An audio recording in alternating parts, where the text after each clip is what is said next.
ने अंधभक्तों को दिया तगड़ा झटका। कश्मीर में निवेश करेगा दुबई। मोदी सरकार ने दुबई से किया बड़ा समझौता। समझौते से तिलमिला उठे अंधभक्त। खबर से अंधभक्तों में पसरा सन्नाटा। खबर में आगे बढ़ने से पहले लाइक कीजिए इस वीडियो को और चैनल को सब्सक्राइब करने के बाद घंटी बजाना बिल्कुल ना भूलें। दरअसल भारतीय जनता पार्टी और प्रधानमंत्री नरेंद्र मोदी के अंधभक्त बात बात पर मुस्लिम देशों का विरोध करने पर उतर आते हैं, बॉयकॉट करना शुरू कर देते हैं। अंधभक्त सऊदी अरब से लेकर दुबई जैसे देशों का विरोध करते हैं, लेकिन इस बार मोदी सरकार ने अंधभक्तों को तगड़ा झटका दिया है, क्योंकि मोदी सरकार ने दुबई देश के साथ बड़ा समझौता कर लिया है। यानी अंधभक्त जिस देश का विरोध करते थे, मोदी सरकार ने उसी देश से समझौता कर लिया है। ये देश के लिए अच्छी खबर है, लेकिन अंधभक्तों के लिए बुरी खबर है। हालांकि अंधभक्तों के साथ पाकिस्तान को भी झटका लगा है, लेकिन अब आप इस खबर पर नजर डालिए, आपको पूरी तरीके से यकीन आ जाएगा। कश्मीर में बड़ा निवेश करेगा दुबई। इंडस्ट्रियल पार्क मेडिकल कॉलेजों का होगा निर्माण। भारत ने कहा कि दुबई के साथ उसका एक समझौता हुआ है, जिसके तहत कश्मीर में इंडस्ट्रियल पार्क, इमारतें, मेडिकल कॉलेज और अस्पताल आदि बनाए जाएंगे। धारा 370 खत्म किए जाने के बाद कश्मीर में ही पहला बड़ा निवेश होगा। जब कश्मीर में एक के बाद एक आम लोगों की हत्याएं हो रही हैं और प्रवासी मजदूर इलाका छोड़ भाग रहे हैं, ऐसे में भारत सरकार ने कहा कि जम्मू कश्मीर में ढांचागत निर्माण के लिए दुबई की एक कंपनी के साथ समझौता हुआ है।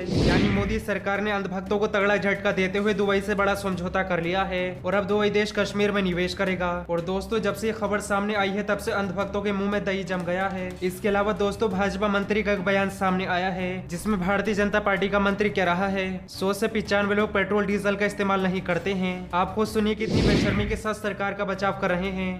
7 साल के अंदर, ठीक ना। और पेट्रोल की कीमत, पेट्रोल और डीजल बिजली की सप्लाई सरकार कर रही है। आज चंद मुट्ठी भर लोग हैं जो 4 व्हीलर गाड़ियों से चलते हैं, जिनको पेट्रोल की उपयोगिता है। आज समाज के अंदर 95% लोग हैं जिनको पेट्रोल की आवश्यकता नहीं है। और मुफ्त में आज 100 करोड़ से ऊपर लोगों को मुफ्त में वैक्सीन सरकार ने दिया है।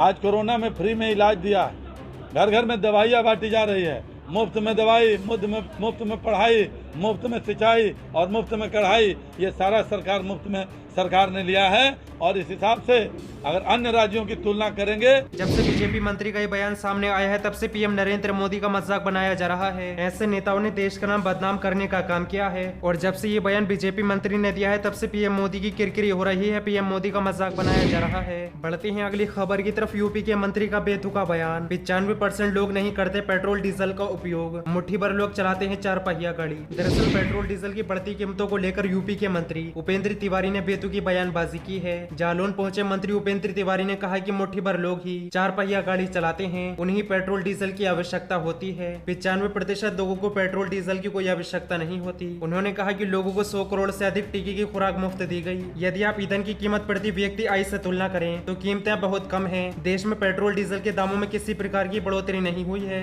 मंत्री उपेंद्र तिवारी के इस बयान से विपक्ष हमलावर हो गया है। तो दोस्तों, अब आप बीजेपी मंत्री का ये बेशर्मी वाला बयान भी देख लीजिए। 7 साल के अंदर, ठीक ना। और पेट्रोल की कीमत, पेट्रोल और डीजल बिजली की सप्लाई सरकार कर रही है। आज चंद मुट्ठी भर लोग हैं जो 4 व्हीलर गाड़ियों से चलते हैं, जिनको पेट्रोल की उपयोगिता है। आज समाज के अंदर 95% लोग हैं जिनको पेट्रोल की आवश्यकता नहीं है। और मुफ्त में आज 100 करोड़ से ऊपर लोगों को मुफ्त में वैक्सीन सरकार ने दिया है। आज कोरोना में फ्री में इलाज दिया है। घर घर में दवाइयाँ बांटी जा रही है। मुफ्त में दवाई, मुफ्त में पढ़ाई, मुफ्त में सिंचाई और मुफ्त में कढ़ाई, ये सारा सरकार मुफ्त में सरकार ने लिया है। और इस हिसाब से अगर अन्य राज्यों की तुलना करेंगे, यूपी के खेला हुए कल्याण मंत्री उपेंद्र तिवारी जालौन के ओरई में आजादी के 75वें साल पर अमृत महोत्सव समारोह में संगोष्ठी को संबोधित करने पहुंचे थे। इस दौरान उन्होंने भारतीय जनता पार्टी सरकार की उपलब्धियां गिनाई। मंत्री उपेंद्र तिवारी ने कहा कि देश में मोदी और प्रदेश में योगी सरकार की ओर से विकास की गंगा बह रही है। विपक्ष के पास कोई मुद्दा नहीं बचा है। मंत्री ने कहा कि सरकार मुफ्त शिक्षा, मुफ्त वैक्सीन और मुफ्त राशन दे रही है। पेट्रोल डीजल के बढ़ते दामों पर मंत्री ने कहा कि किसी भी प्रकार की कोई चीज पेट्रोल डीजल से नहीं वसूल की जा रही है। लोगों की योगी और मोदी सरकार में आमदनी बढ़ी है। इस हिसाब में पेट्रोल डीजल के दाम बहुत कम हैं। बढ़ते हैं अगली खबर की तरफ। शिवपाल यादव का बड़ा ऐलान। सरकार बनी तो हर परिवार के एक सदस्य को सरकारी नौकरी देने का बनाएंगे कानून। दरअसल प्रगतिशील समाजवादी पार्टी लोहिया के अध्यक्ष शिवपाल सिंह यादव ने गुरुवार को कहा कि उत्तर प्रदेश के आगामी विधानसभा चुनाव में पार्टी की सरकार बनने पर कानून बनाकर हर परिवार के एक सदस्य को सरकारी नौकरी दी जाएगी। अपनी सामाजिक परिवर्तन यात्रा के तहत कौशाम्बी आए शिवपाल ने